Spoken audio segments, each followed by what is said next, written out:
सीता जी। ये सब सजावट किस बात की है? आप दिमाग पर जोर डालकर जरा सोचिए, ये सब क्या है? अरे अब इतना दिमाग नहीं, बताओ ना क्या बात है। भैया! अरे ये क्या? अरे भैया, आपको काम किसी और कुछ याद ही नहीं रहता। आप तो ये भी भूल गए कि आज आपकी शादी की सालगिरह है। मैं भूल गया था भाई। याद आया ना? अरे मोहन, इस मौके पर कुछ हो जाए यार।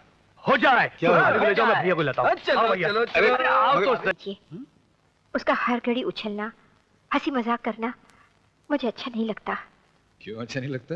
अरे वो इस उम्र में हंसी मजाक नहीं करेगी तो क्या बुढ़ापे में करेगी? या तुम्हारा मतलब है किसी अंधेरी कोठरी में बैठकर सारी जिंदगी आंसू बहाती रहे? क्या बात करती हो तुम भी?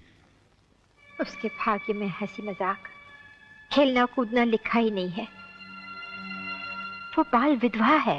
सीता, तुमसे मैंने 1000 मर्तबा कहा है कि ये बाल विधवा का शब्द बार बार मेरे सामने मत दोहराया करो। मुझे नफरत है इस बेहुदा और दखैनुसी लफ्ज़ से। वो 1 साल की थी जब उसकी तुम्हारे माँ बाप ने शादी कर दी। उसी उम्र में उसका पति मर गया तो क्या वो बाल विधवा हो गई? ये पुराने रस्म और रिवाज दुनिया से खत्म हो चुके हैं। और एक बात और, जब वो इस घर में आई थी ना तो उसकी पुरानी जिंदगी खत्म हो गई। अब वो इस घर की बेटी है, मेरी बेटी, और मेरी बेटी बाल विधवा नहीं। समझ गए तुम? मत दोहराना इस लफ्ज़ को। लेकिन समाज के रस्म और रिवाज और सभ्यता को ठुकराया नहीं जा सकता। मैं नहीं मानता इसे समाज को और उसकी सभ्यता को जो औरतों को अपना गुलाम समझता है। जो समझता है कि औरत उसकी ठोकरों में रहेगी, वो ठोकरें ज्यादा खाएगी और रोटियां कम खाएगी। आज समाज में औरत जाति का बहुत ऊंचा मकाम है। आज वो मर्द के साथ कांधे से कांधा मिलाकर समाज का और गृहस्थी का बोझ उठा रही है। ऐसी छोटी बातें करके औरत जाति का अपमान मत करो, बहुत ऊंचा मकाम है औरत का। भैया, मैंने अपने शो के टिकट्स आपको बेचने के लिए दिए थे, उनका क्या हुआ? क्या हुआ मतलब? बिक गए। कसम अंग्रेज की, सोल्ड, गॉन। तो उसके पैसे कहाँ हैं? अरे बेटी, तू किसको टिकट देकर पैसे मांग रही है? ये बेईमानी की गाड़ी का बिन टिकट पैसेंजर जो अपने बाप को बेचकर खा जाए, वो तुम्हें पैसे क्या देगा? चले। पिताजी, आप कैसी बात करते हैं? मैं भला आपको कैसे बेच सकता हूँ? और अगर बेचूंगा तो कसम अंग्रेज की कौन खरीदेगा आपको? चल अब। अबे ओ, ये क्या है? जी कुछ नहीं। ये कागज दिखा। नहीं। अरे दिखा, नहीं तो सर फोड़ दूंगा। दरअसल ये अंग्रेजी में है। वो क्या हुआ? मैं लंदन में पढ़ा हूँ, अनपढ़ नहीं हूँ। ला वो दिखा, नहीं तो जल्दी कर। अरे तेरा बेड़ा गर्क, तू मेरे ही सिग्नेचर की नकल कर रहा है। किस लिए? बोल किस लिए? वो क्या है ना पिताजी के भगवान करे कि आप ना हो। नहीं नहीं, मेरा मतलब है कि भगवान ना करे कि आप ना हो और मुझे पैसों की जरूरत पड़ जाए तो मैं कहाँ आपको सर्च करता ढूंढता रहूंगा। इसलिए मैं खुद आपके साइन करके खुद ही पैसे निकाल लूंगा। तुम चिंता ना करो मेरे लाल, मैं इतनी जल्दी ऊपर नहीं जाने वाला। या तो तुम्हें सुधार कर जाऊंगा या अपने साथ ही लेकर तुम्हें ऊपर जाऊंगा। चलोगे ना? नहीं। हाँ। क्या करता है? चल बैठिया। सिली ओल्ड मैन। देख रहे हो? मुझे पता नहीं था कि तुम इतना अच्छा नाचती हो। मैं तो समझता था कि तुम सिर्फ नचाना ही जानती हो। तो फिर क्यों नाचते हो? ब्याह कर अपने घर क्यों नहीं लेके जाते? इतना आसान है क्या? क्यों नहीं? जाकर अपने भैया से कहते कि हम दोनों की शादी कर दे। कहूंगा बाबा, कहूंगा, वक्त तो आने दो। आखिर ये आपका वक्त कब आएगा? बहुत जल्दी आएगा, पर अभी मुझे देरी हो रही है, ऑफिस पहुंचना है। अरे सुनो तो। मोना। हाँ, भैया आप यहाँ? कसम अंग्रेज की, मैंने इस मॉडर्न लैला मजनू की सारी बातें सुन ली हैं। देखो ना भैया, ये रोज बोलते हैं कि मैं अपने भैया से बात करूंगा, लेकिन मालूम नहीं क्यों नहीं करते। अगर ये अपने भैया से बात नहीं करता तो मैं अपने डैडी से बात करूं? सच भैया? लेकिन उसके बदले मुझे मिलेगा क्या? भैया जो तुम कहो। अरे वाह, तो देख मेरी बहना, इस अंग्रेज खोपड़ी का कमाल, कैसे डैडी को पटाता हूँ। आजा। ठीक है चलो। नमस्ते राम बाबू। नमस्ते दीनदयाल जी, कहिए। जी वो कोई खास बात है? जी हाथ जोड़ के आपसे विनती करने आया हूं। अरे आप कहिए तो सही, क्या बात है? जी वो मुझे 10,000 रुपए का कर्ज चाहिए। कर्ज? जी हाँ, उसके बदले में मैं अपना घर आपके पास गिरवी रखने को तैयार हूं। दीनदयाल जी। जी। कितने बरसों से नौकरी कर रहे हैं आप यहाँ पर? जी 15 साल से। और 15 साल की नौकरी करने के बाद आपने मुझे पहचाना नहीं? एक मामूली से 10,000 रुपए के लिए मैं आपका मकान अपने पास गिरवी रखूंगा? मतलब मेरी ये इज्जत है आपकी नजरों में? गलती हो गई राम बाबू, क्षमा कर दीजिए। दीनदयाल जी, मैं जिसको अपना कहता हूं ना, अपने दिल से कहता हूं। जबानी जमा खर्च नहीं है मेरे पास। खैर, ये बताइए कि अचानक कर्जे की क्या जरूरत पड़ गई आपको? जी मेरी एक बेटी है, शादी के योग्य हो गई है, लड़का भी देख चुका हूं, लेकिन उन्हें दहेज चाहिए है। दीनदयाल जी, पर पहले तो आपने कभी जिक्र नहीं किया कि आपकी कोई बेटी है, शादी योग्य हो चुकी है। नाम क्या है उसका? जी शीला। जी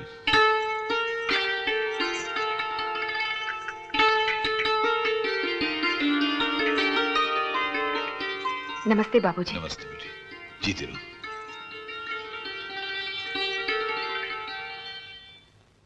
दीनदयाल जी, ये हीरा आपने कहाँ छुपा रखा था? भगवान की कृपा से बेटी तो काफी समझदार लगती है आपकी। जी हाँ, बेटी तो समझदार है, लेकिन क्या? गरीब की बेटी कितनी ही गुणवान क्यों ना हो मालिक, उसका कोई फायदा नहीं, क्योंकि आज की दुनिया में सबसे ज्यादा गुण दौलत में होते हैं।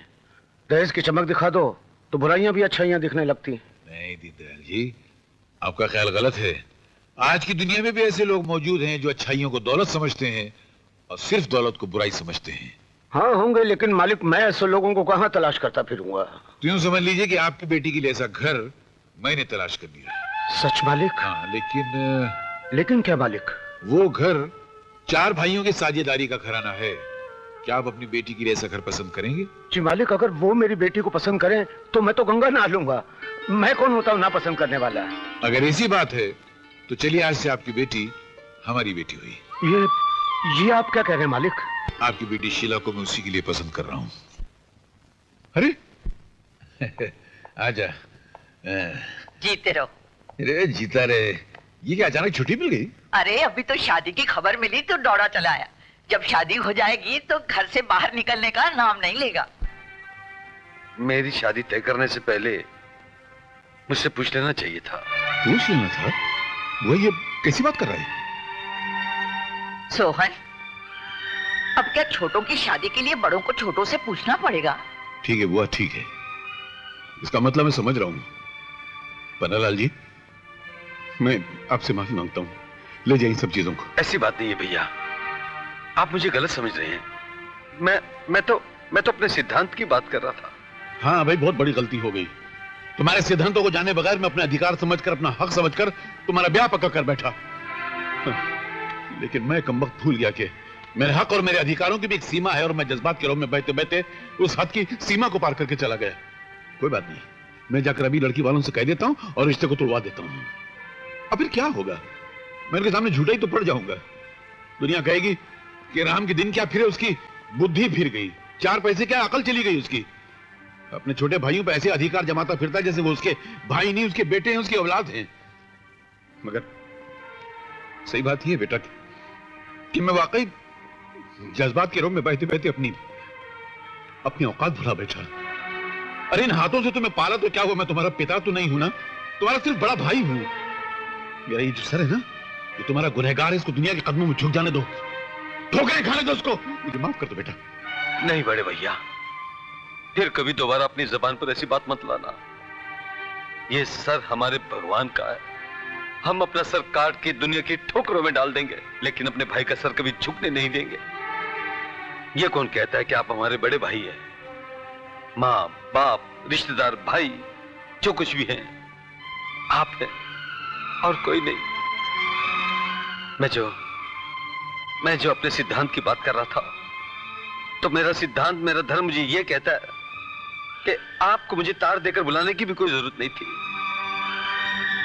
बाप बेटों को हुक्म दिया करते हैं, तार देकर उनकी आज्ञा नहीं लिया करते भैया।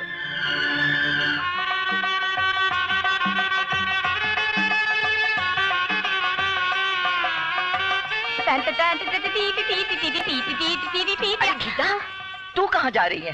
वहाँ तिलक लगाने। वहाँ तो बड़ी बुरी औरतों का काम है, तुम्हें वहाँ नहीं जाना चाहिए बिटिया। क्यों नहीं जा सकती? अब मैं तुम्हें कैसे समझाऊं? समझाने की क्या जरूरत है बुआ? तुम चाहती हो मैं नहीं जाऊं? हाँ। मैं तो जाऊंगी। अरे गीता, भाभी को तिलक मैं लगाऊंगी।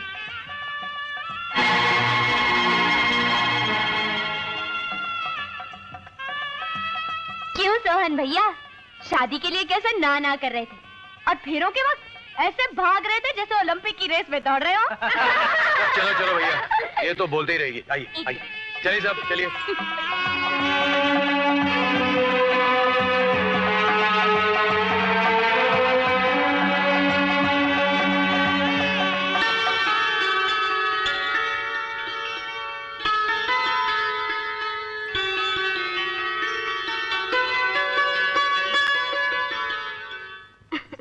सुंदर, अति सुंदर, कैसी चांद जैसी बहू आई है इस घर में। सारा घर रोशन हो गया। मगर इस शुभ अवसर पर एक अपशगुन हो गया। अच्छा नहीं हुआ। अपशगुन? कैसा अपशगुन?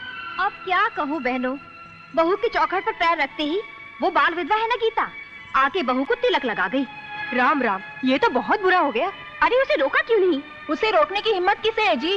क्यों क्यों नहीं रोक सकते उसे? वो सीता की लाडली बहन जो ठहरी। लाडली है तो क्या हुआ, किसी सुहागन का सजा सजाया घर थोड़ी ना उजाड़ेगी। ये क्या हो रहा है? तुम लोग धक्का क्यों मारो? अरे धक्का कौन मारा है भैया? ये क्या जबरदस्ती है? जबरदस्ती कैसे नहीं, इतनी मुश्किल से तो फंसे हो। अब चलो। क्या कर रही हो तुम लोग? अरे भैया घबरा के बाहर मत भागना। होता है भैया, होता है।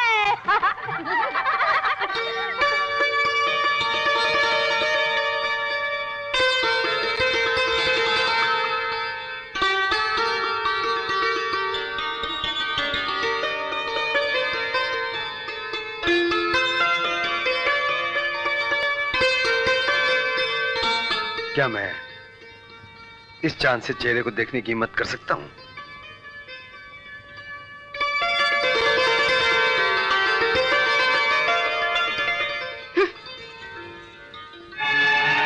अरे क्या हुआ? जिस चांद को तुम देखने आए हो उसे तो आते ही इस घर की चौखट पर ग्रहण लग गया। ग्रहण? कैसी बात कर रही हो? कोई उल्टी सीधी बात हो गई क्या? हो नहीं गई, जानबूझकर की गई। घर में कदम रखते ही उस मनुष्य ने मेरी किस्मत को अपशुगनी का दाग लगा दिया। कौन? किसकी बात कर रही हो? वही जिसने मेरी आरती उतारी, जिसने गौना होने से पहले अपना सुहाग खो दिया। वो बाल विधवा गीता। शीला!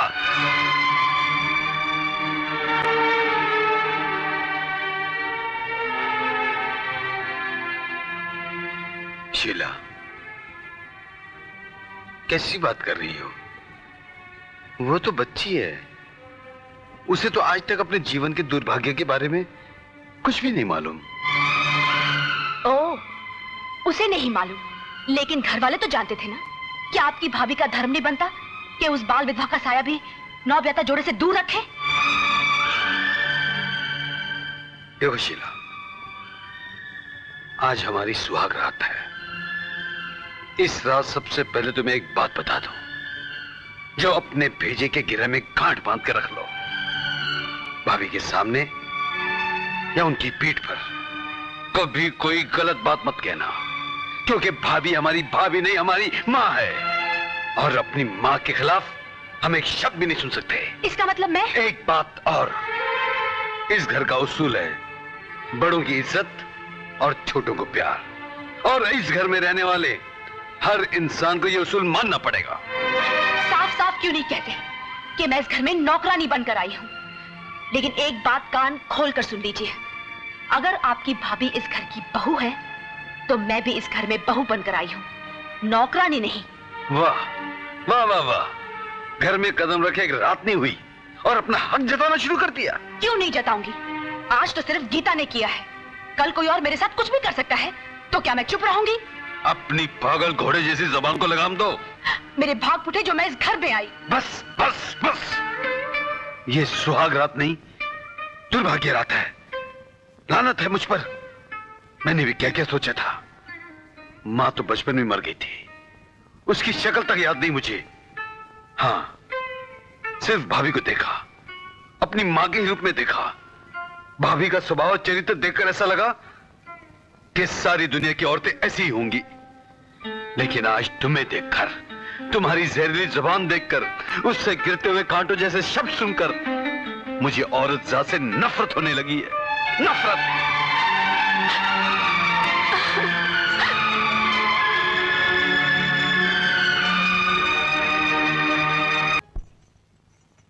अरे रे बहू, ये क्या कर रही हो? तुम्हारे पैर भारी है, जाओ कमरे में जाकर आराम करो। ओफो दीदी, आप हमेशा यही कहते रहते हो, जाओ अपने कमरे में आराम करो। मेरा भी तो कोई कर्तव्य बनता है ना। अपना कर्तव्य वर्तव्य झाड़ू मारते समय कचरे के साथ घर से बाहर फेंक दिया करो। इनके होते हुए किसी की कुछ नहीं चलेगी। इनको हमारा काम अच्छा नहीं लगता, बहुत बुरा लगता है।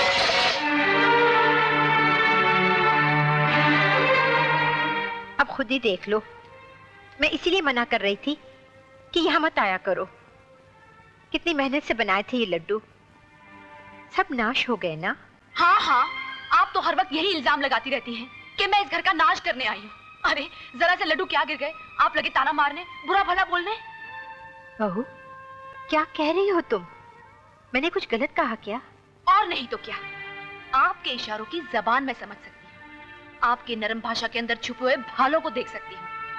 आप क्या समझते हैं मुझे रसोई का काम नहीं आता? माफ करना भाभी, मेरा बाप गरीब जरूर है लेकिन भिखारी नहीं। बस करो शीला, बस करो।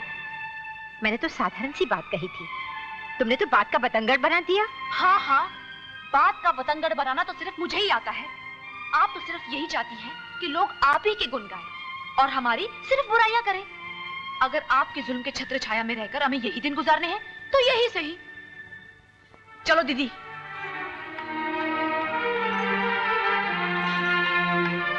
चलो।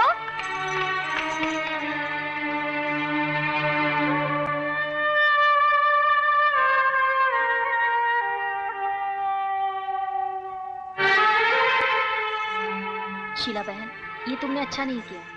बड़ी भाभी बिल्कुल ऐसी नहीं है, उनके दिल में हमारे लिए कोई मैल नहीं है। वो हमें साफ दिल से चाहती हैं। दिल से चाहती हैं? अरे अगर दिल से चाहती ना तो हमारे घर आते ही दूसरे दिन चाबियों का गुच्छा तुम्हारे हाथ में दे देती।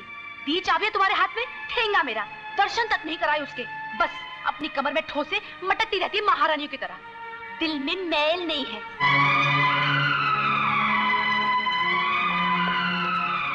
भाभी। अरे सोहन, तू कब आया? अभी आया हूँ। भैया की तबीयत अब कैसी है? तबीयत? वो तो ठीक है। ठीक है, तो फिर मुझे टेलीग्राम किसने भेजा था? टेलीग्राम किसने भेजा था? श्याम, तुमने तो नहीं भेजा? मैंने नहीं तो। मैंने भेजा है। आपने? हाँ, क्योंकि मैंने फैसला किया है कि सोहन अब यहीं रहेगा और कारोबार में मेरा हाथ बटाएगा। मैं भैया? हाँ तुम। लेकिन भैया, ये हक तो श्याम भैया का है। भैया का जो भी आदेश है वो हमारे लिए धर्म और फर्ज है। तुम्हें भैया की बात माननी पड़ेगी। लेकिन ये मेरी पढ़ाई का आखिरी साल है भाभी। भैया का हुक्म मेरे सर आंखों पर, लेकिन एक ही साल की तो बात है। सोहन ठीक कह रहा है। जब मैंने फैसला कर लिया है कि सोहन यहीं रहेगा, मतलब वो यहीं रहेगा, बस। जिद मत कीजिए। विद्या की कीमत एक अनपढ़ से पूछिए। इस दौलत के बिना इंसान अपने आप को बहुत गरीब महसूस करता है। मेरी बात मानिए, सोहन को डॉक्टरी पूरी कर लेने दीजिए। भाभी ठीक कह रही भैया, भाभी की बात मान लीजिए और फिर मैं हूं ना आपकी सेवा करने के लिए। ठीक है, लेकिन तुम अकेले और मैं चाहता हूं कि सोहन मेरे साथ रहे। इसलिए मुझे कोई फजूल बहस नहीं चाहिए, क्योंकि बुजुर्गों ने कहा है एक से दो भले होते हैं। सुन, यहाँ मुझे तुमसे काम है। एक काम करो, पहले जाकर शीला से मिल लो। तुम्हारा इंतजार कर रही, मैं कह रहा हूं ना। जाओ।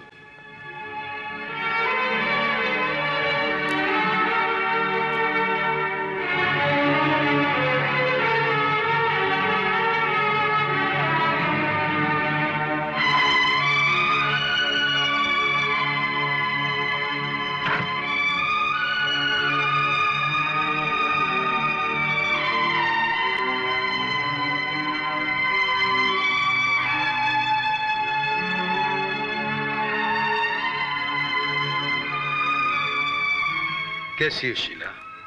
सब कुछ खत्म होने के बाद मुझसे पूछते हो कैसी हो शीला? आपके पास जरा सी अक्ल नहीं थी तो मुझसे पूछ लेना था। क्या पूछ लेना था? इतना बड़ा कारोबार हाथ से निकल गया और मुझसे पूछ रहे हो। अब मुझे पूरा विश्वास हो गया है कि आप में रत्ती भर की अक्ल नहीं है। खुद भी डूबेंगे और साथ मुझे भी डुबाएंगे। वहां सबके सामने कह दिया कि कारोबार चलाने का हक तो मचले का है, उसे ही चलाने दो। एक बात कान खोलकर सुन लो शीला, हक किसी का भी हो, लेकिन इस घर के मामलात में बोलने का तुम्हारा कोई अधिकार नहीं, समझी? हाँ हाँ, मुझे क्यों होने लगा? इस घर का हक अधिकार तो सिर्फ आपकी उस भाभी का है, वही आपके लिए सब कुछ है। मैं तो कुछ नहीं हूँ, पैर की जूती नहीं, जूती के धूल के बराबर नहीं। क्यों हर वक्त जहर उगलती रहती हो? देख लेना, एक दिन इसी लगाई बुझाई की आग में जलकर तुम खुद राख हो जाओगी। अब और क्या राख होंगी? मैं तो उसी दिन जलकर भस्म हो गई थी जिस दिन मेरे पिताजी ने मुझे आपके बल्ले बांध दिया था। अगर ऐसी बात है तो और क्यों जल रही हो? चली जाओ वापस अपने बाप के घर। मैं क्यों जाऊं? हम शरीफ घराने की लड़कियां हैं, डोली में आती हैं और अर्थी पर जाती हैं। अर्थी पर खुद नहीं जाती, बल्कि घर की इज्जत की अर्थी निकालती हैं, सुख और शांति को अर्थी पर लिटाकर भेजती हैं। अगर मैं इतनी ही बुरी हूं तो अपने हाथों से मेरा गला घोटकर मुझे मार क्यों नहीं देते? मैं क्यों मारूं? मेरे लिए तुम उसी दिन मर गई थी जब पहली रात को अपनी गंदी जुबान से इस घर के लिए जहर उगला था। मैं ही बेशर्म हूं जो आज तक तुम्हारे लिए जीता रहा। सोचा शायद वक्त के साथ दिल का मैल और जबान का जहर खत्म हो जाएगा, मगर नहीं। आज से मैं तुम्हारे लिए मर गया और तुम मेरे लिए मर गई।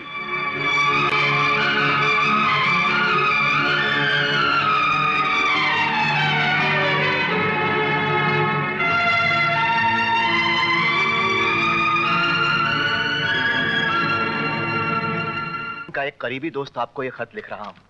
हम दोनों एक ही कॉलेज में पढ़ते हैं। बड़े दुख के साथ आपको सूचित कर रहा हूं कि सोहन गलत रास्ते पर भटक गया है। उसने बुरी तरह शराब पीनी शुरू कर दी है।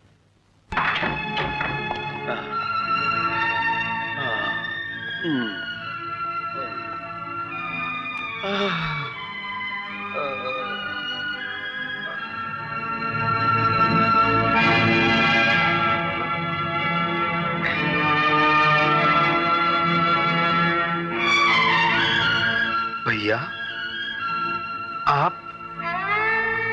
हाँ मैं। क्या है, बहुत दिन हो गए अपने छोटे भाई सोहन को देखा नहीं था ना, बहुत याद आ रही थी उसके, तो ऐसी चना है। और फिर मैंने अपने छोटे भाई का ये चेहरा तो देखा ही नहीं था कभी। मैं कभी सोच भी नहीं सकता था मेरा भाई ऐसा भी हो सकता है। पढ़ाई के बहाने हॉस्टल में आके रहा और अच्छी पढ़ाई करो बेटा। लेकिन एक बात बताओ, ये पढ़ाई कौन से कॉलेज में किससे हासिल कर रहे हो? भैया आप मुझे गलत समझ रहे हैं। अब समझने को रहा है क्या है सोहन? आप जो देख रहे हैं वो सच्चाई नहीं है। आप नहीं जानते कि असलियत क्या है। तुम अभी बच्चे हो सोहन, मैं जानता हूं, एक एक बात जानता हूं। शीला के हाथों तुम्हारा दिल टूटा, इसीलिए तुम अपनी जिंदगी बर्बाद कर रहे हो। यही बात है ना? हाँ भैया। तो गलत कर रहे हो। मैं मानता हूं कि शीला ने तुम्हारे जज्बात, तुम्हारे एहसास को ठेस पहुंचाई है। तुम्हें वो इज्जत नहीं दी जो एक पत्नी के हाथों पति को मिलनी चाहिए। मगर वो तो बेवकूफ है, तुम तो समझदार थे ना। तुमने भी जिद का जवाब जिद से दिया। अरे भाई मेरे, इस दुनिया में जिद का जवाब जिद से नहीं होता है, और अगर होता तो दुनिया कब की बर्बाद हो गई होती। जिद का एक ही जवाब है और वो है समझौता। आप उसे नहीं जानते भैया। मैंने उसे समझाने की बहुत कोशिश की। उसकी जबान से शब्द नहीं जहर गिरता है। लोग किसी को तलवार से इतना घायल नहीं कर सकते जितना वो अपने शब्दों से कर सकती है। आप देखना भैया, आप गवाह रहना, ये जहरीली औरत एक दिन हमारे पूरे खानदान के टुकड़े टुकड़े करके रख देगी, सबको बर्बाद करके रख देगी। तो एक काम कर सोहन, तेरा ये भाई जितने दिनों तक जिंदा है ना, थोड़े ही दिन बाकी ही शायद, तब तक अपने आप को हर बुराई से बचा के रखना। किसी ने मर जाए तो अपने हाथ से कफन में लपेट के चिता पे लेटा देना, फिर जो मन आए सो करना। भैया नहीं भैया, मुझे और शर्मिंदा मत कीजिए। मुझे माफ कर दीजिए भैया, मुझे माफ कर दीजिए। मैं कसम खाकर कहता हूं, मैं आज के बाद शराब कभी नहीं पीऊंगा, कभी नहीं पीऊंगा भैया। सच? तो चल चल घर चलते हैं, आज के बाद तू यहां नहीं रहेगा। चल। नहीं भैया, मैं इज्जत की ऊंचाई से बेइज्जती की खाई में गिर गया हूं, और जब तक उस ऊंचाई को फिर से हासिल नहीं कर लेता मैं अपना कलंकित चेहरा आपको नहीं दिखाऊंगा भैया। हाँ भैया, मुझे आशीर्वाद दीजिए कि मैं अपना वचन निभा सकूं। मुझे आशीर्वाद दीजिए भैया। मोना दीदी, तुम वहां जा तो रही हो, लेकिन वहां जाकर बैठ नहीं जाना, गोद भरते ही वापस चली आना। अब ये सब तो भगवान के हाथ में है शीला, कोई मेरे बस की बात थोड़ी है। अरे हाँ, बात पर से बात याद आई। तुम्हें पता है मेरे सुहाग रात के समय तुम्हारे देवर और मेरे पति ने सख्ती से मुझे क्या ऑर्डर दिया था? क्या ऑर्डर दिया था? यही कि नई बहू को अगर इस घर में रहना है और सुख की जिंदगी गुजारना है तो मेरे भाभी की चरणों की धूल बनकर रहना होगा। क्या? हाँ दीदी, तुम्हारी कसम, झूठ बोलूं तो मरते वक्त पानी नसीब ना हो।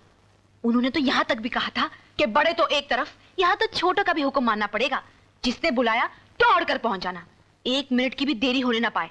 सर झुकाकर सबका हुक्म मानते रहना। अच्छा, सर झुकाकर। तो इन लोगों को बहू नहीं, गुलाम चाहिए। अरे दीदी, गुलाम भी 1000 गुना अच्छे होते हैं। ये तो सिर्फ आप हैं जो सब चुपचाप सहकर भी मुंह नहीं खोलती। अब मुझे तुम्हारी एक एक बात समझ में आने लगी है छोटी बहू। हाँ, 11 बज गए। अरे ये क्या, गाड़ी का समय हो रहा है और मोहन अभी तक नहीं आया। लो, आप मोहन के इंतजार में थी? अरे उस लफंगे को तो हम लोगों के लिए 1 मिनट की फुर्सत भी नहीं। बस 24 घंटे गीता के साथ। एक बात कहूँ, बुरा तो नहीं मानेगी? अगर बुरा मान भी गई तब भी बुरा नहीं मानूंगी। क्या है? अच्छा रुक रुक रुक रुक। नहीं, शर्म आती मुझे। हाँ? तो ठीक है, मैं जाती हूँ। अरे सुन सुन, अरे कहाँ जा रही? तुम भाभी माँ से बात करो ना।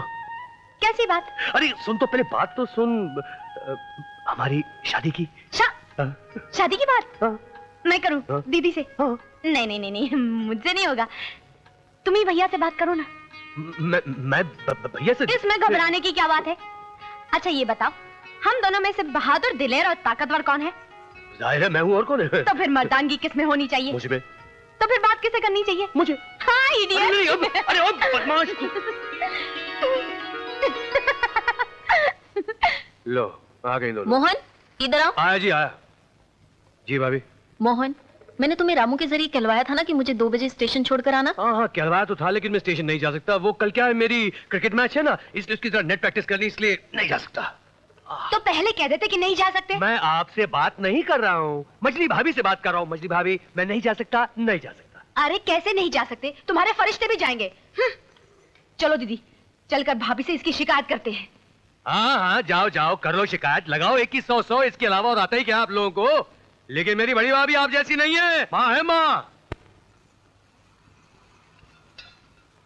बोलना।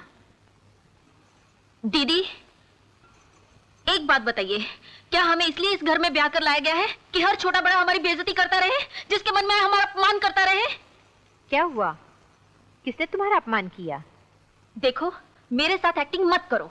मैंने भी कॉलेज के ड्रामों में बहुत एक्टिंग की है, सब कुछ जानती हो, और फिर भी पूछ रही हो किसने अपमान किया। मजली दीदी, ये तो दुनिया का दस्तूर है कि आप सीधे मुंह बात नहीं करेंगी तो दूसरे आपसे सीधे मुंह बात कैसे करेंगे? तुम चुप रहो गीता, बड़ों के बीच बोलोगी तो अच्छा नहीं होगा। अरे रे, आज क्या झगड़ा करने का इरादा लेकर आई हो? इरादा लेकर नहीं आए, मजबूर होकर आए। सिर्फ ये पूछने आए कि इस घर में हमारी क्या औकात है। औकात क्या बहू, तुम सबके सर आंखों पर हो। खाक सर आंखों पर है, जूतों में है, पैरों की धूल में है। छोटे छोटे अधिकार तक तो हमसे छीन लिए गए हैं, यहाँ तक कि रसोई घर में आने की भी मनाही है। दीदी जरा ठंडे दिल से सोचिए, कितनी बार रसोई घर में आकर आपका सर चकराने लगा, कभी कह आने लगी। ऐसी हालत में तो कोई दुश्मन ही आपको रसोई घर में आने देगा। आपको तो कमरे से बाहर नहीं जाना चाहिए। तुम थोड़ी देर चुप नहीं रह सकती? बात इनसे की जा रही है, तुम खामखा अपनी जबान तलवार की तरह चलाई जा रही हो। अभी अभी मैंने छोटे देवर जी से कहा कि मैं घर जा रही हूँ, मुझे स्टेशन पर छोड़कर आओ, तो आंखें निकाल कर कहने लगे मेरे पास समय नहीं है, मैं नहीं जाऊंगा। और क्या बेइज्जती सुननी है आपको। अच्छा अच्छा, तो मोहन ने तुम्हें नाराज किया है। फिक्र मत करो, हम सब उससे बात नहीं करेंगे। अभी राजू के पिताजी आएंगे तो मैं कह दूंगी कि वो तुम्हें स्टेशन छोड़ाएं।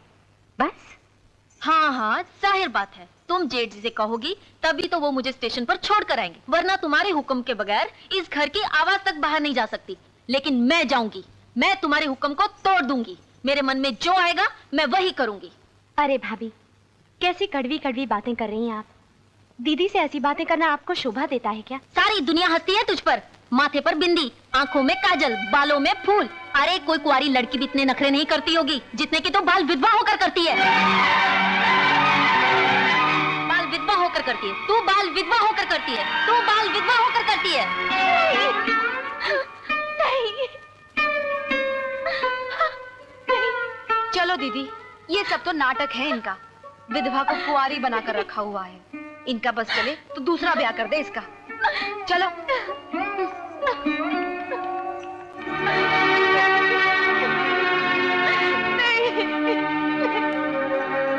गीता, बेटी, उसे कहिए मैंने बुलाया है।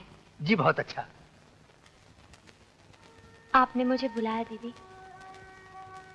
गीता, खाना खा ले। नहीं दीदी, आज मेरा उपवास है।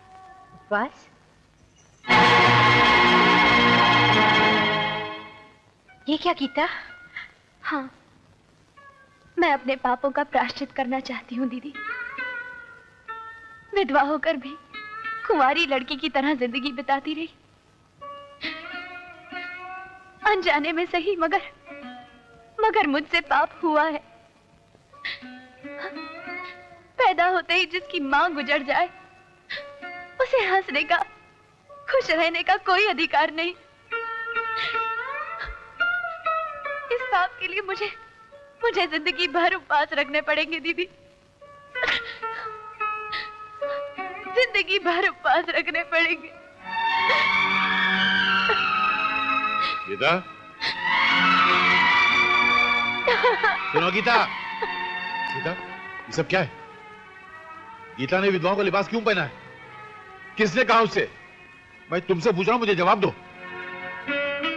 गीता बच्ची नहीं रही, जवान हो गई है और समाज की रीत के अनुसार उसे विधवा के कपड़े पहनने चाहिए, विधवाओं की तरह जिंदगी गुजारनी चाहिए। आग लगे ऐसे समाज को जो माँ बाप की बेवकूफी की सजा मासूम औलाद को देता है।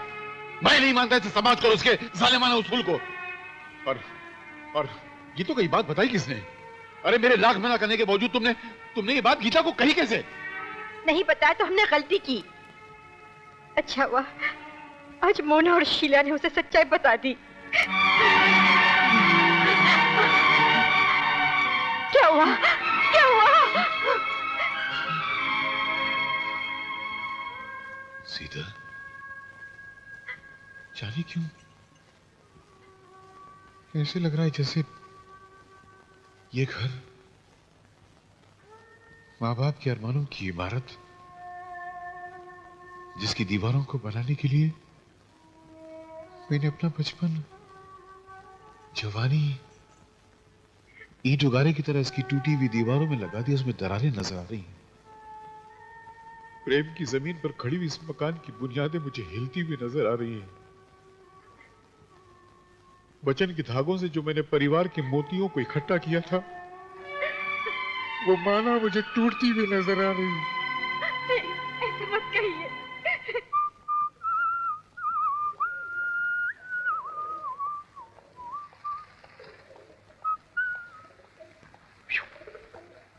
अरे गीता, अरे ओ मेरी इडियट, तू यहाँ बैठी हुई है? देख मैं तेरे क्या लाया हूँ। तेरे आंखों में आंसू? ये कपड़े क्या पहने हुए? ये क्या नाटक है गीता? ये कोई नाटक नहीं है, ये मेरी जिंदगी की हकीकत है। हकीकत? कैसी हकीकत? जब मैं छोटी थी, मेरे माँ बाप ने मेरी शादी कर दी थी। फिर बचपन में ही उनका देहांत हो गया और मैं बाल विधवा हो गई। और तूने उसे मान लिया? तुझे वो शादी याद है? तुझे अपने उस पति की सूरत याद है जिसके साथ पल्लू बांधकर तूने 7 फेरे लगाए थे? अरे आज के जमाने में ऐसी ढोंगी रस्मों रिवाजों को कौन मानता है? उस पर कौन चलता है? नहीं मोहन, जमाना बदल गया होगा, जमाने के संस्कार नहीं बदले, समाज की रस्में नहीं बदली, कौन कहता है कि नहीं बदली? और अगर नहीं बदली तो मैं बदलूंगा इन ढकोसलों को। मैं करूंगा तुम्हारे साथ शादी। मैं भी जाकर बड़े भैया से बात करता हूँ। भगवान के लिए मोहन, बड़े भैया को मत बताना। अगर उन्हें पता चल गया कि तुम एक विधवा से शादी करना चाहते हो तो वो ये सदमा बर्दाश्त नहीं कर पाएंगे। ये तो नाइंसाफी है। मुझ पर सारी जिंदगी इस घर के एहसान रहे हैं, उनके बदले मैं इस घर की शांति में आग नहीं लगाना चाहती। मैं तुम्हारे आगे हाथ जोड़ती हूँ मोहन, आज के बाद भूल कर भी मेरा नाम मत लेना। ये समझना, गीता नाम की लड़की तुम्हें मिली थी, तुम्हें उससे प्यार था, आज के बाद वो लड़की तुम्हारे लिए मर गई। ये तुम क्या कह रही हो गीता? तुम्हें अपने प्यार की कसम है मोहन।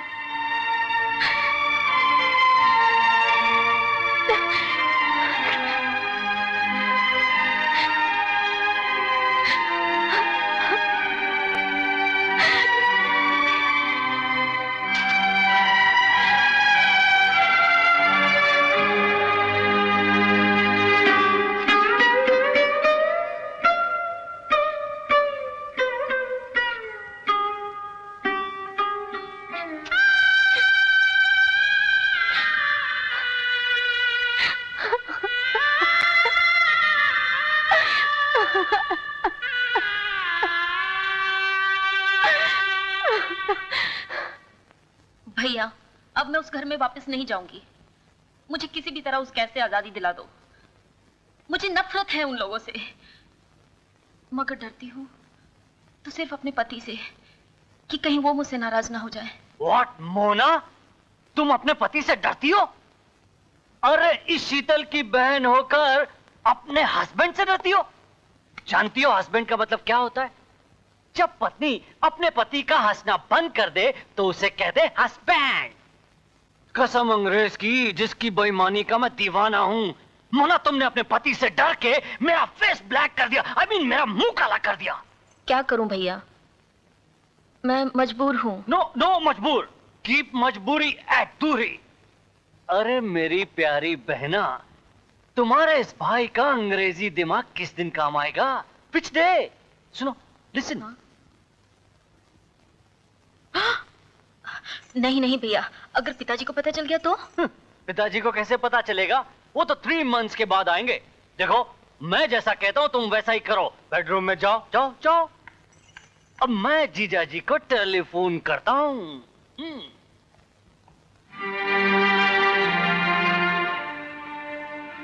मोना, मोना,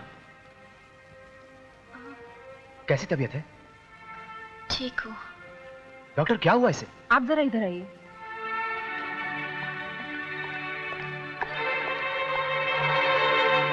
मिस्टर श्याम, आपकी पत्नी की हालत बहुत ही नाजुक स्टेज पर पहुंच गई है।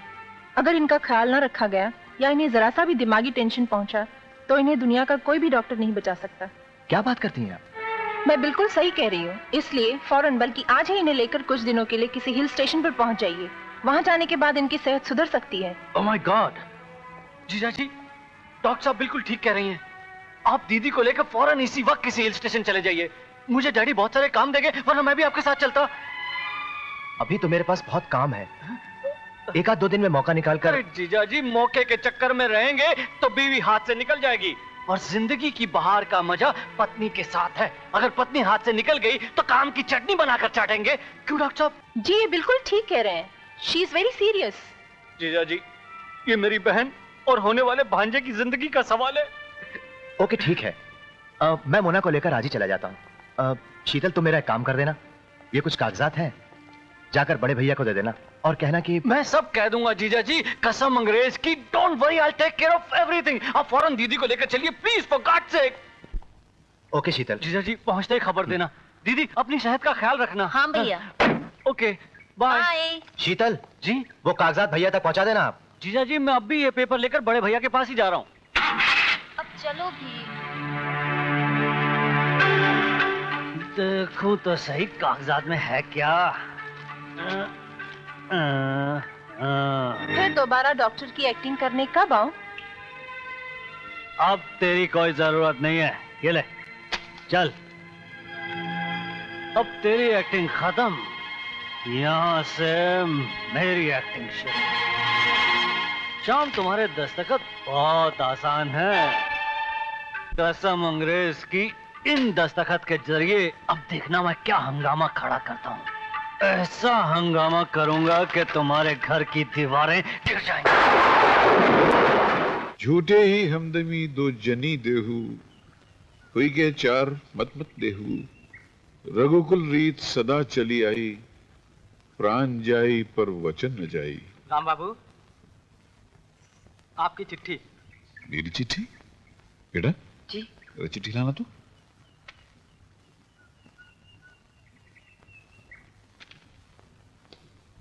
लीजिए पिताजी।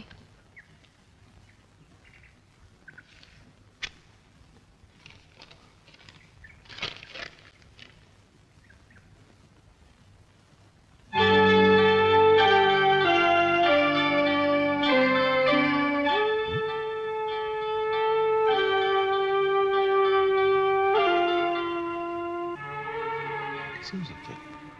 नहीं, ये नहीं हो सकता। क्या बात है? किसकी चिट्ठी है? ये गीता के ससुराल वालों की चिट्ठी है। लिखा उसका जेठ उसको लेने के लिए आ रहा है। ये अचानक इतने बरसों बाद उन्हें गीता का ख्याल कैसे आया? कि तुमने तो कोई चिट्ठी नहीं लिखी उनको? नहीं, शायद गीता ने लिखी हो। गीता, गीता!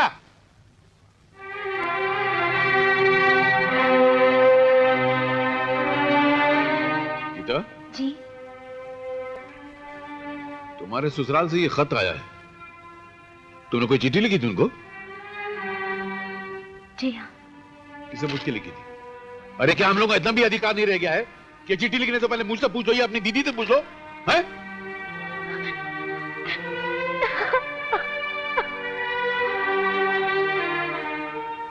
जाने दीजिए, उसने अपनी जिंदगी से समझौता कर लिया है।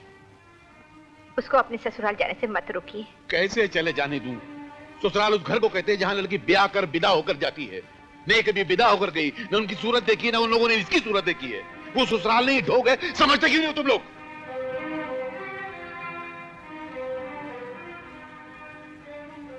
पर सीता, मैं अपनी इस बच्ची को उस घर में कैसे चले जाने दूं, जिन लोगों को मैंने खुद नहीं देखा?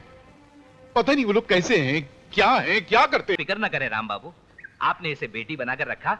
मेरे घर भी ये बेटी ही बनकर रहेगी। अब आज्ञा दीजिए। चलो बेटी, लाओ।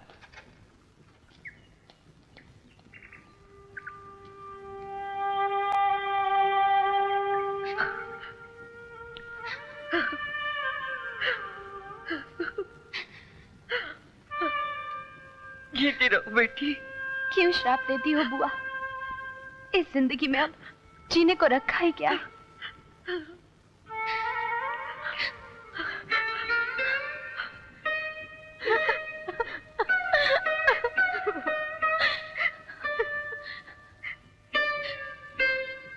पहली बार तुमसे बिछड़ रही हूँ दीदी।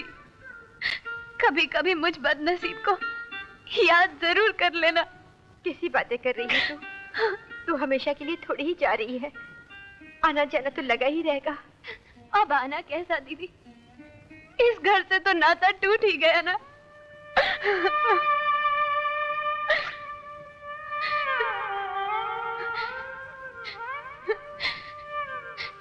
चलती हूँ जीजा जी।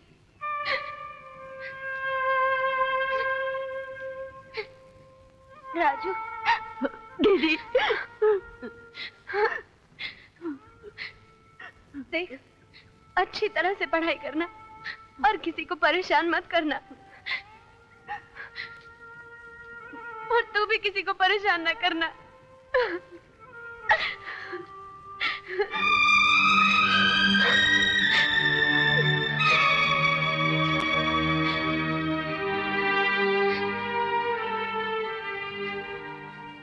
मैंने आज तक तुम्हें बहुत सताया ना।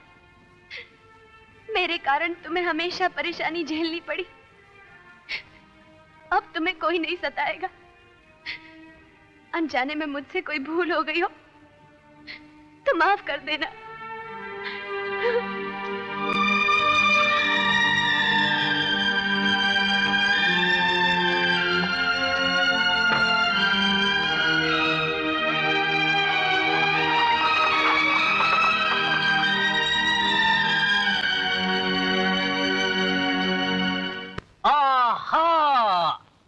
शीतल भैया, आप? शीला बहन, कैसी हैं आप? How are you? बस आपकी मेहरबानी। कैसे आना हुआ? बस सुबह शाम आप लोगों की भलाई के बारे में ही सोचता रहता हूँ। राम भैया एक दुकान खोलकर सोचते हैं कि बहुत बड़ा तीर मार दिया उन्होंने। मैंने सोचा कि आप लोगों का कारोबार पूरे हिंदुस्तान में फैला दूं। सच? यस। नहीं नहीं भैया, आप जरूर मजाक कर रहे हैं। ओह नो, अरे मैंने तो सरकार से बात भी कर दी। सरकार बोली आप कहें और हम ना करें, यू से एंड वी डोंट डू, फौरन 10 लाख रुपए का कर्ज देने के लिए तैयार हो गई। अब तो थोड़े दिनों में तुम लोग नोट ही नोट छापने वाले हो। नोट ही नोट। घर की दीवारों पे रंग की जगह 100 के नोट चिपका देना। 100 रुपीज नोट। आपके मुंह में घी शक्कर। No no no no no, I don't like ghee shakkar, I want signature. ये कागजात दस्तखत करके सरकार को देने हैं। शाम ने तो दस्तखत कर दिए, सोहन की तरफ से अगर तुम कर देती तो काम फटाफट हो जाता, कारोबार जल्दी शुरू हो जाता। जरूर जरूर। एक मिनट, ये कलम चाहो तो पढ़ लो। नहीं भैया, इसमें पढ़ने की क्या जरूरत है? आप जो करेंगे हमारी भलाई के लिए तो करेंगे ना। कसम अंग्रेज की, आई ऑलवेज डू भलाई, नेवर टेक एनी मलाई। मेरे बुजुर्गों ने यही मुझे सिखाई। अच्छा दीदी, बाय बाय। अच्छा। ओ भैया, भाई हो तो ऐसा।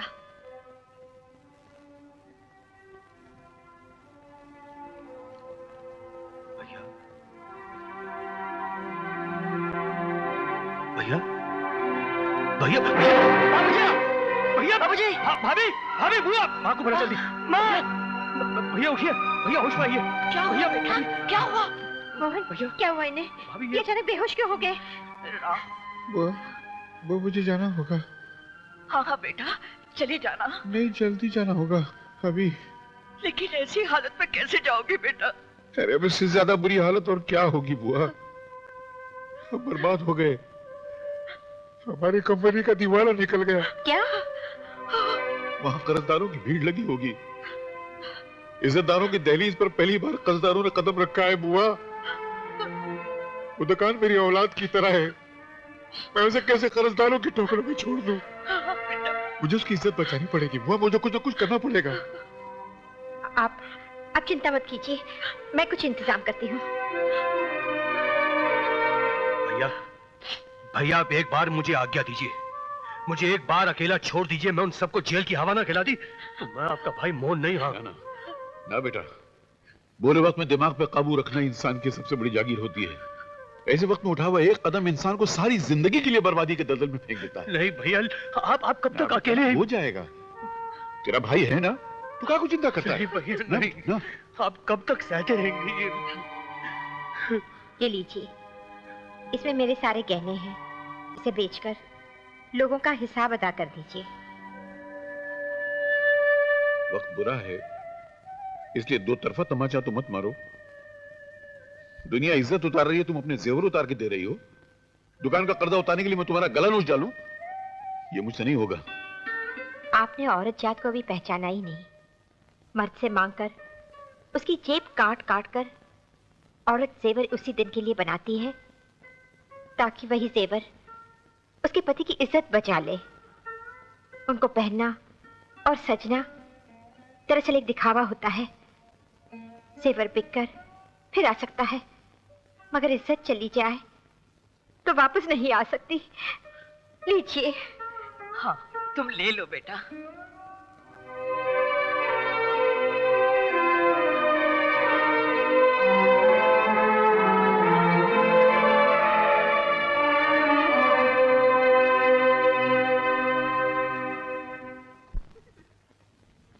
दोस्तों, आज मेरी शादी की सालगिरह है।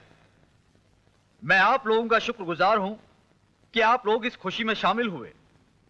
अब मैं इस मौके पर सोहन कुमार से रिक्वेस्ट करता हूं कि वो एक खूबसूरत सा गीत सुनाकर इस महफिल की खुशियों को दोबारा करें। क्या बात है सर, गाइए ना। अबे कहां कांटों में खुशबू तलाश कर रहा है। मैं तो एक दिल जला आदमी हूं, मुझसे या मेरे गीतों से खुशी की उम्मीद मत करना। महफिल का मजा किरकिरा कर दूंगा। कोई परवाह नहीं, कलाकार जब तक दिल जला होता नहीं उसके गीतों में मजा आता नहीं। देखो, मैं कड़वे बोल बोलूंगा तो तुमसे सुना नहीं जाएगा। साहब आप सुनाइए तो सही, हम सब सह लेंगे। देखिए प्लीज। मैं खैर जैसे आपकी मर्जी।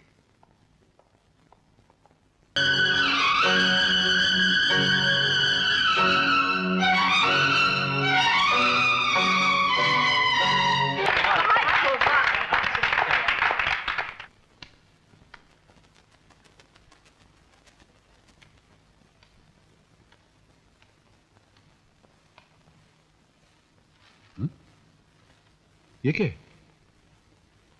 भैया मैं दिल्ली जा रहा हूं। दिल्ली? जी। काहे के लिए? नौकरी करने के लिए। मेरे होते मेरा बच्चा नौकरी करेगा? अरे पिता समझ कर ये भाई मर गया है क्या? नहीं भैया, ऐसा मत कहिए भैया। भगवान रहती दुनिया तक आपका साया हमारे सरों पर रहे। लेकिन भैया, आपने इस बच्चे को बड़ा किया है तो उसे खुद अपने पैरों पर खड़ा भी तो होना चाहिए। जिंदगी की टेढ़ी मेढ़ी पगडंडियों पर चलना सीखना चाहिए। बच्चे बड़े होकर बाप की सेवा करते हैं। क्या आप मुझे ये मौका नहीं देंगे भैया? भैया मुझे जाने दीजिए। अरे भैया, आपने तो बचपन में ही गठरी में जिंदगी का बोझ बांधकर अपने कंधों पर ले लिया था। मैं कोई बच्चा नहीं हूं, मैं बड़ा हो गया हूं। क्या मैं अपने भाई भाभी का बोझ नहीं उठा सकता? जाने दीजिए ना भैया। श्याम और सोहन पहले ही मुझे छोड़कर चले गए। एक तू बचा है, अब तू भी जाना चाहता है। भैया, मैं तो सिर्फ आंखों से दूर जा रहा हूं, दिल से कभी नहीं जाऊंगा। क्योंकि मेरे खून की एक एक कतरे पर आपके नाम की, आपके प्यार की मोहर लगी हुई है। भैया, ये खोटा सिक्का खड़ा होकर दिखाएगा। जो इज्जत बड़े भाई ने कमाई है वही इज्जत कमा कर दिखाएगा। अब आप सिर्फ मुझे आशीर्वाद दीजिए भैया, आशीर्वाद कीजिए।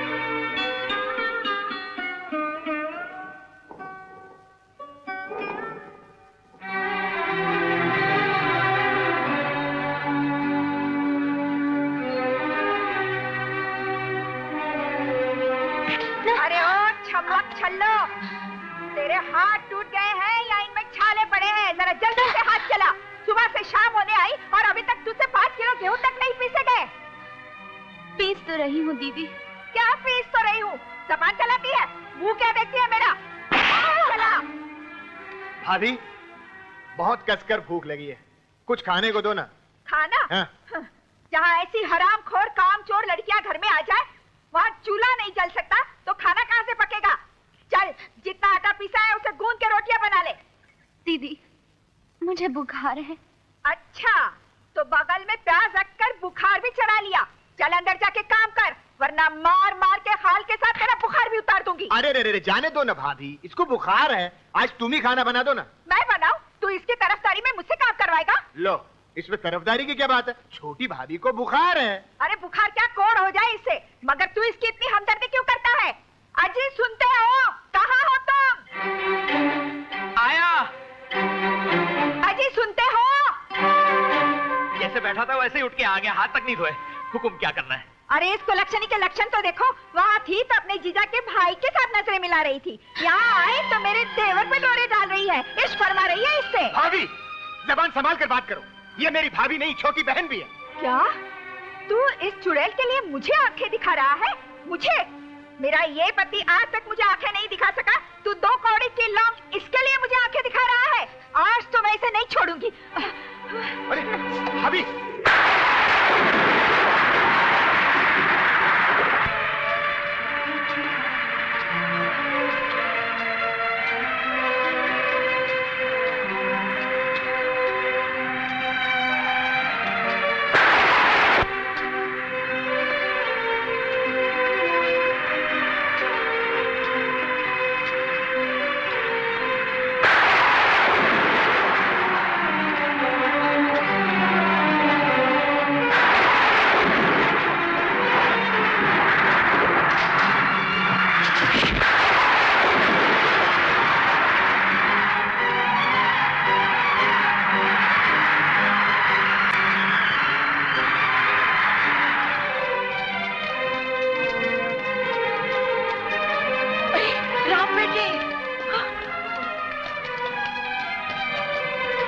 बेटे। भगवान, ये तो बेहोश है। जरा मदद कीजिए।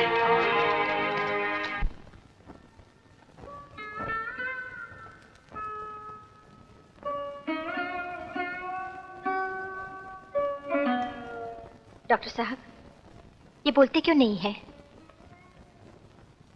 जब जज्बाती इंसान को गहरा सदमा पहुंचता है तो अक्सर ऐसा होता है, वो खामोश हो जाता है, उसकी बोलने की शक्ति चली जाती है।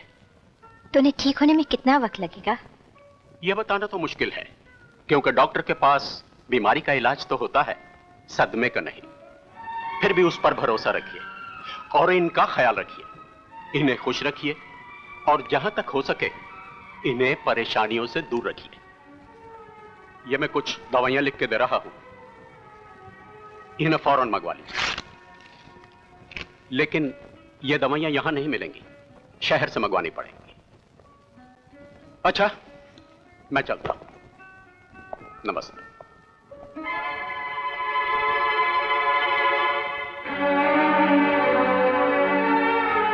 घर में पैसे नहीं है, ये दवाइयां कहां से मंगवाऊंगी? ये आप क्या जुल्म कर रहे हैं शीतल भैया? आप मुझे घर खाली करने को कह रहे हैं? नहीं, एक दिन आप ही ने कहा था कि आप मुझे इस घर की मालकिन बनाएंगे, और आज आप मुझे इस घर से बाहर निकाल रहे हैं। बात दरअसल ये है मिसेज, क्या नाम है तुम्हारा? अच्छा, तो आज मेरा नाम भी भूल गए? अरे भाई क्या करें, मजबूरी है। लोग बाग तो अपने सगे माँ बाप का नाम भूल जाते हैं, तुम तो फिर भी पराई हो। लेकिन अरे हाँ, याद आया, मिसेज सोहन। तो क्या है मिसेज सोहन, तुमने मेरे ऊपर भरोसा किया, मैंने मेहनत की, मेहनत फ्लॉप हो गई, भरोसा टूट गया। अरे ऐसा तो चलता ही रहता है। नेक्स्ट टाइम तुम फिर मेरे ऊपर भरोसा करना, मैं मेहनत करूंगा। हो सकता है कि इस बार पूरा भरोसा ना टूटे, थोड़ा कम टूटे, और फिर ऐसा घर क्या है दोबारा बनवा लेंगे। घर क्या है, तकदीर की खेती है, फिर तकदीर की बारिश होगी, दोबारा ऐसा घर उगाएगा। लेकिन मैं इस घर को छोड़कर कहां जा सकती हूँ? मुझ पर तरस खाओ, मुझ पर रहम करो भैया। ये अचानक तुम्हारी नीयत कैसे बदल गई? तुम इतने क्यों बदल गए? अरे नहीं नहीं दीदी, मैं नहीं बदला, दरअसल तुम्हारा वक्त बदल गया है। अरे कसम अंग्रेज की, आप इंडियन लोग ऐसे खड़े क्यों हैं? चलिए चलिए जल्दी कीजिए, इनका सामान निकाल कर बाहर फेंकिए, जल्दी क्विक। जो सरकारी काम है वो तो करना ही पड़ेगा।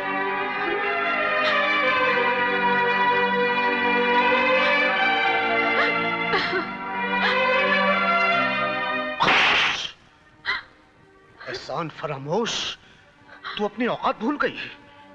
अरे राम बाबू ने तुझे इस झोंपड़े से निकालकर बड़े घर की बहू बनाया। अनपढ़ गंवार जाहिल होते हुए भी एक डॉक्टर से तेरी शादी करवाई, और तूने उस घर में खुशियां बिखेरने के बजाय मेरे देवता स्वरूप मालिक को बर्बाद करके रख दिया।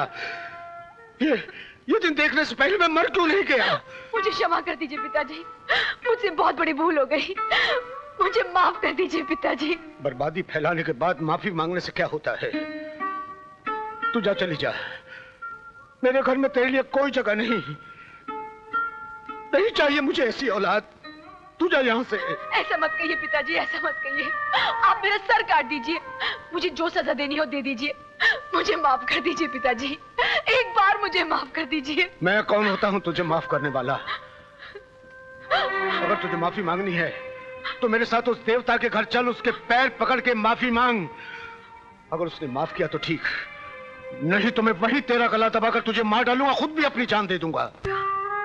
रामू काका, आप यहाँ? आपको खबर करने आया हूँ। शीतल बाबू ने धोखा देकर छोटी मालकिन से मकान छीन लिया है और उन्हें घर से बाहर निकाल दिया है। मुझे भी नौकरी से बाहर कर दिया है मालकिन। क्या? तो बहू कहाँ है? अपने मायके में। हे भगवान, ये भी क्या इसी समय इनकी बीमारी के वक्त होना था? मालकिन, क्या हुआ है मालिक को? देखो ना कैसे बेहोश पड़े हैं, और दवाई के लिए पैसे भी नहीं है। ये लो रामू काका, मालकिन इसे बेचकर इनकी दवाई ले आओ। नहीं नहीं मालकिन, ये आपके सुहाग की निशानी है, भगवान का आशीर्वाद है, मैं इसे नहीं बेच पाऊंगा। रामू काका, अपने भगवान को बचाने के लिए मैं भगवान के आशीर्वाद को बेच सकती हूँ। लेकिन अपने भगवान को इस हालत में नहीं देख सकती।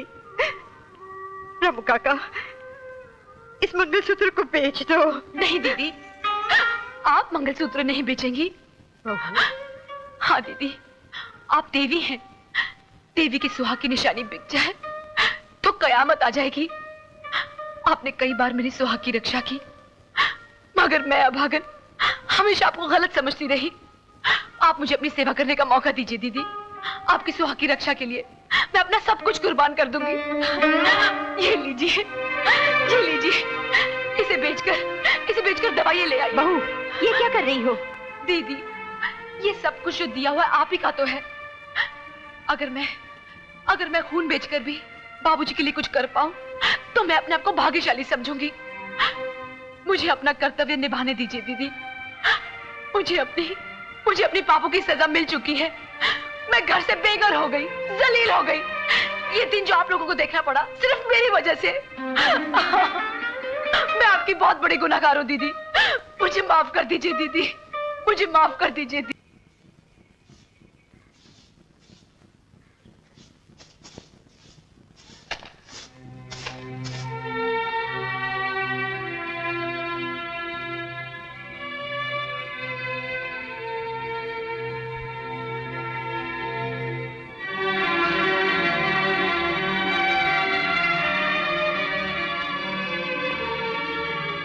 दीदी, क्या है? दीदी, ये तार कब आया? परसों आया था। परसों? आपने मुझे बताया क्यों नहीं? आवाज नीची कर, और ये आंखें है ना, जरा छोटी करके बात कर, वरना 2 उंगलियों से तेरी आंखें निकाल डालूंगी, समझी? आज आप मेरी जान क्यों ना ले ले, मैं ये पूछ कर रहूंगी कि आपने मुझे इस तार के बारे में बताया क्यों नहीं। जीजा जी, मैं आ गई। जीजा जी, मैं आ गई। आप ठीक हो जाइए जीजा जी। मैं आपको छोड़कर कभी नहीं जाऊंगी जीजा जी, कभी नहीं जाऊंगी जीजा जी। बस आप ठीक हो जाइए। गीता, रो मत गीता, सब ठीक हो जाएगा। डॉक्टर ने कहा है 2-4 दिन में अच्छे हो जाएंगे। आओ आओ मेरे साथ।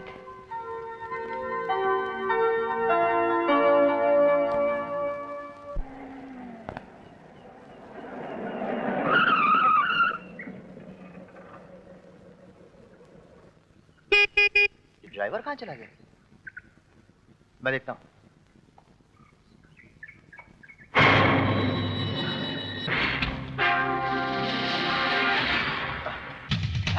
कौन है तुम लोग? छोड़ो मुझे।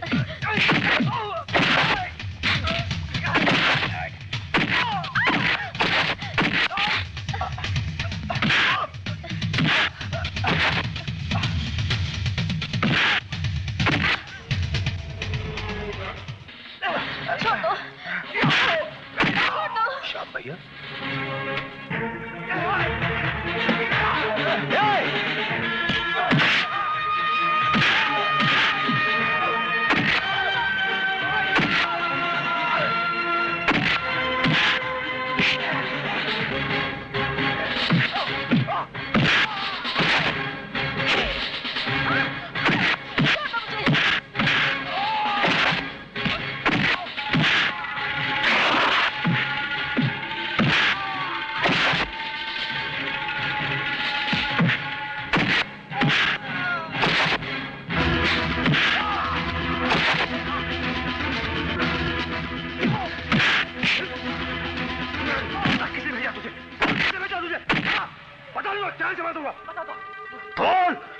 शीतल, शीतल।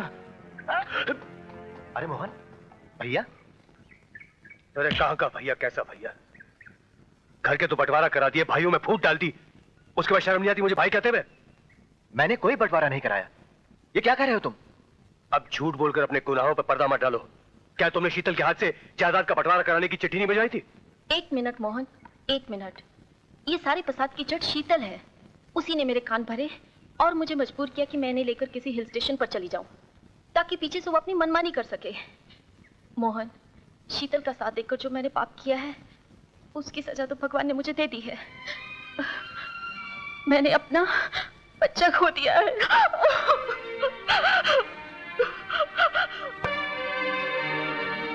शीतल, क्या वो दोनों बच गए? अबे उल्लू के पट्टो, तुम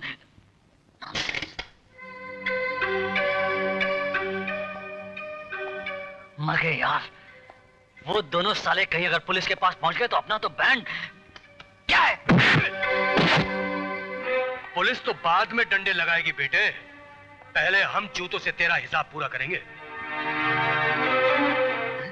अरे जीजा जी, अच्छा हो आप आ गए। ये तो मुझे जूतों से मारने की बात करता है। अरे जीजा जी, आप क्या ये भी कोई तरीका है अपने साले को मारने का? हाँ, इस साले की तो बोटी बोटी करके कुत्तों को खिलाना चाहिए। मोना, कसम अंग्रेज की, मैंने ये सब कुछ तेरे लिए तो किया है मेरी बहन। अरे भाभी, ऐसे थोड़ी मारते, ऐसे मारते, ऐसे मारते, ऐसे मारते साले को, ऐसे मारते। अंग्रेज की नाजायज औलाद, ये है मेरे भैया का दिल तोड़ने के लिए, और ये है मेरी भाभी को रुलाने के लिए। ये है श्याम भैया के लिए। अब जरा बहुत सताया तूने, और ये है मेरी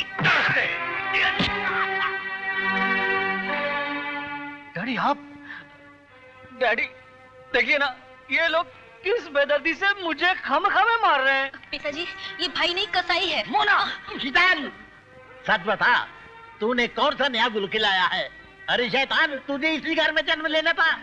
बोल। चाचा जी, इसे जान से मार डालिए। इसने हमारे घर को तबाह किया है, इसे मत छोड़िएगा। चाचा जी, इस शैतान ने जाली चिट्ठी बनाकर हमारे घर का बंटवारा करवाया, दुकान का दिवाला निकाल दिया। हम सबको गांव जाना पड़ा, मुझे शहर जाकर नौकरी करनी पड़ी। पता नहीं राम भैया अब किस हाल में होंगे। मोहन, राम की तबीयत ठीक नहीं है।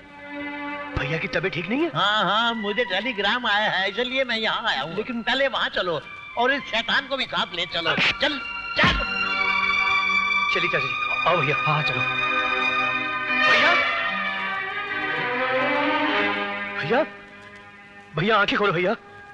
भैया, भैया आंखें खोलो। भैया देखो कौन आया है। भैया मैं आया हूँ। भैया। राम बेटे, देखो तुम्हारे सभी यहाँ आ गए। ये अपने किए पर बहुत शर्मिंदा है, इसे माफ कर दो। अरे माफी मांग। चल चल। राम भैया, मुझे माफ कर दीजिए।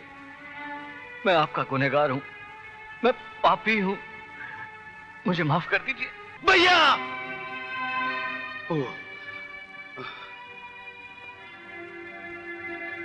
लगता है भैया तकलीफ में है, मुझे जाना होगा। देखिए, अगर आप दवाई नहीं पिएंगे तो ठीक कैसे होंगे?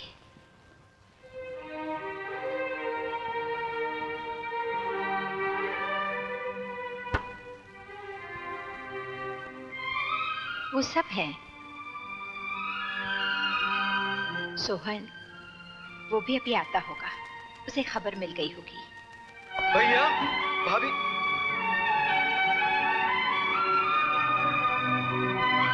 भाभी, ये सब क्या है? मेरे पिता समान भाई और मां समान भाभी का क्या हाल हो गया? भैया, भैया, ये सब क्या हो गया? आप लोगों का यह हाल देखने से पहले मैं मर क्यों नहीं गया भैया? मर क्यों नहीं गया? मैं शहर के घर में गया तो पता चला आप लोग यहाँ आ गए, और यहाँ आया तो आखिर बताओ तो सही भाभी, हुआ क्या है? कुछ नहीं बेटा, जब बुरे दिन आते हैं तो बदनसीबी रूप बदल बदल कर आती है। इन्हें न जाने कौन सा दिली सदमा पहुंचा कि इनकी बोलने की शक्ति ही चली गई। हर घड़ी जैसे किसी गहरे सदमे में खोए रहते हैं। चिंता मत करो भाभी, ये सब मेरी कमजोरी और बुज़दिली की वजह से हुआ है, वरना ये दिन देखना नसीब न होता। भाभी, सारा सामान ले आई हूँ। तुम?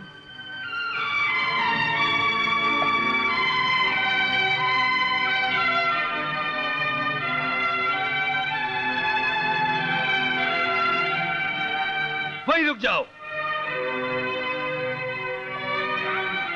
तुम इस घर में क्या कर रही हो? जो एक बहू को अपने ससुराल में आकर करना चाहिए। बहू? कैसी बहू? किसकी बहू? तुम बहू नहीं, नहुसत हो, बर्बादी हो, तबाही हो। तुमने इस घर में कदम रखते ही इस बसे बसाए घर को उजाड़ दिया, इस परिवार को बर्बाद कर दिया, मेरे भैया और भाभी को कहां से कहां पहुंचा दिया। आज मेरा भाई एक जिंदा लाश बनकर पड़ा हुआ है तो सिर्फ तुम्हारी वजह से। और अब तुम इस घर में बहू का हक तलाश करने आई हो। निकल जाओ यहां से। सोहन, ये तो कैसी बातें कर रहा है? भाभी तुम बीच में मत बोलो। मैं इस औरत की शक्ल भी नहीं देखना चाहता। ये मनुष्य है। ये पहले दिन ही अपने कदमों में महूसत के पांव लेकर आई थी। ये मेरी बहू है, मेरी बेटी है। ये अपने बाप की बेटी नहीं बन सकी तो तुम्हारी बेटी क्या बनेगी? ये नागिन है, सांप है। इसे अपने ममता के आंचल में सहारा मत दो भाभी, वरना ये तुम्हारे कलेजे को डस लेगी। अरे तू अब तैयार क्या खड़ी है? निकल जा यहाँ से, निकल। मैं कसूरवार हूँ, आपको जो सजा देनी हो मुझे दे दीजिए, लेकिन मैं इस घर से नहीं जाऊंगी। तुम्हें हर हालत में इस घर से जाना पड़ेगा। जीते जी तो नहीं जाऊंगी।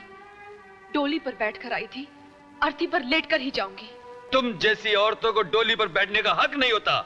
अगर अपने पापों का प्रायश्चित करना है तो जाओ, जाकर अपनी अर्थी खुद जलाकर लेट जाओ उस पर। सोहन, ये तू क्या कह रहा है? मैं ठीक कह रहा हूँ भाभी, ऐसे लोगों का यही असर होना चाहिए। ठीक है, अगर आपकी यही इच्छा है तो यही सही।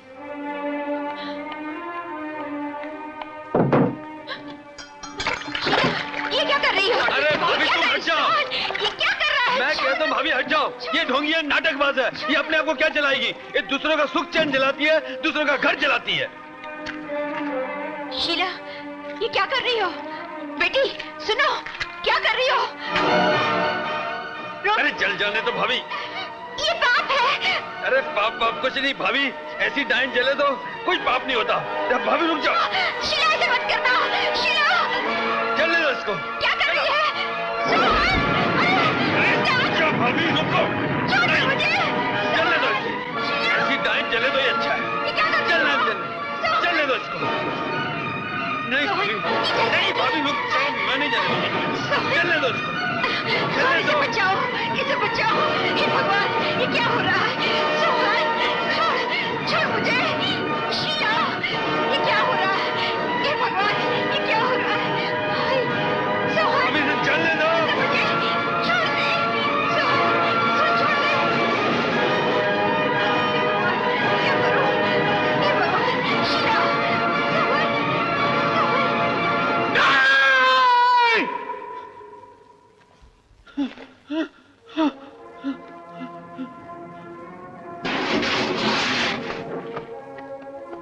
शीला, तू ठीक है ना? बेटी, तू ठीक है ना? बेशर्म, बेहया, नालायक, तू मेरा भाई है? अरे तू मेरे जीते जी मेरी आंखों के सामने मेरी बहू की जान ले रहा है? कमबख्त, आज मेरी सिर्फ जबान चली गई तो तू अपनी मनमानी कर रहा है। कल अगर मैं मर गया तो? नहीं भैया नहीं, ऐसा मत कहिए। आपकी जिंदगी के लिए ही मैंने ये कदम उठाया। मेरे लिए? हाँ भैया, आपने अपने इस भाई को डॉक्टर बनाया और इस डॉक्टर ने अपने बेजुबान भाई को बिस्तर से उठा दिया। तू क्या कह रहा है? मेरी कुछ समझ में नहीं आ रहा है। भैया, जैसे ही मैंने शीला को यहां देखा तो एक तजुर्बे का ख्याल मेरे मन में आया। आप प्यार की बोली बोलते हैं, जज्बात की भाषा समझते हैं और जज्बात के झटके से ही आपको बिस्तर से उठाया जा सकता है। तो मैंने ऐसा माहौल पैदा कर दिया कि शीला ये कदम उठाने पर मजबूर हो गई। भैया, अगर फिर भी आप समझते हैं कि मैंने कुछ गलत किया है तो मुझे माफ कर दीजिए भैया।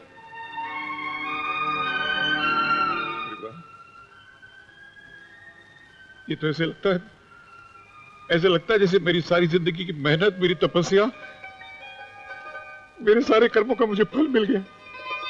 आज मेरा भाई, मेरा बच्चा इतना बड़ा डॉक्टर हो गया कि अपने बेजुबान भाई को बोलना सिखा दिया, मरते हुए भाई को पैरों पे खड़ा कर दिया।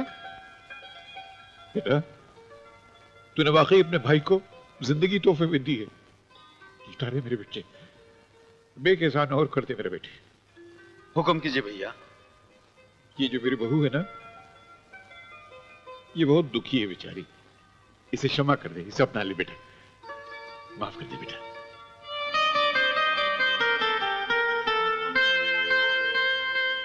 भैया अब आप हमें एक तोहफा दीजिए। मैं? हाँ, गीता को इस घर की बहू बना दीजिए, मैं उनसे शादी करके। अरे बेटा, मैं तो कब से खुद ये हुज्जत कर रहा हूं, मगर तेरी ये भाभी नहीं मानती, उसको राजी कर। हाँ कह दीजिए ना भाभी, जैसे तुम लोगों की मर्जी।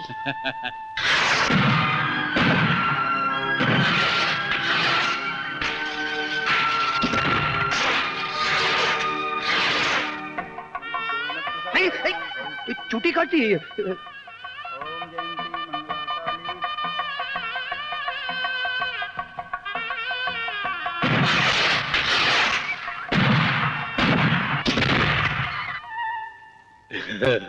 शर्मा रही है। मास्टी इडियट। यू इडियट, खबरदार जो मुझे हाथ लगाया तो। तुम्हारी उंगली करने की आदत नहीं गई अब तक, हाँ? शर्म नहीं आती? एक अकेली लड़की को कमरे में देखकर उसे छेड़ते हो। लड़की? कितने लड़की? कहाँ लड़की? कितने? लो इधर, तुम्हारे सामने। तुम लड़की हो? अरे हाँ? अरे तुम तो मेरी पत्नी हो और तुम्हारे साथ वो सब कुछ करने का मुझे परमिशन मिल गया। वो सब कुछ क्या? लो पूछ रही है, अगर मैंने कुछ नहीं किया ना तो वो लोग वहाँ बैठे पर्दे में घुसकर मुझे मारेंगे, समझी? वो कौन लोग? लो इडियट है।